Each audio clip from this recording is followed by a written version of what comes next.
Explosive Ordnance Disposal, or EOD units, have become one of the greatest assets in defeating IEDs in Afghanistan.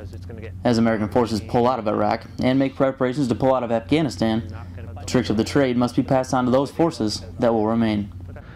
Typical EOD mission is clearing the battlefield of any explosive hazards.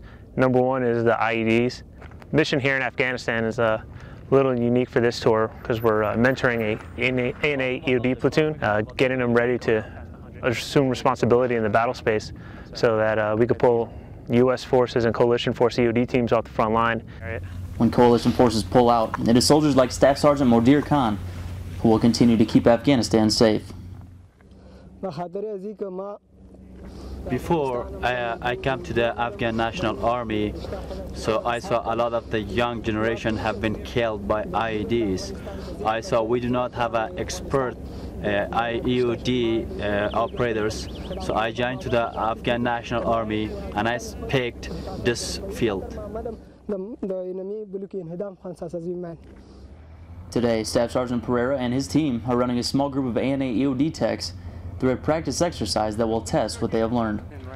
A fake IED is set up on the side of the road, and a second IED is hidden and aimed at the technician working the scenario. Why don't we just put it right in those bushes and then just have it aimed up and take out this whole channel? What we're putting up now, what we're setting up is a secondary device. Basically, it's a follow-on or a companion piece to the main IED, and it's usually to target first responders or EOD forces or security forces who come down and look for the trigger man. It's a way for him to defend himself and defend his firing point. After asking questions about the scenario and assessing the situation, Staff Sergeant Modir Khan prepares to defeat the IED. Well, he's got that hill right there, so if he's back at the truck trying to pull on this rope, he's just going to dig into the hill.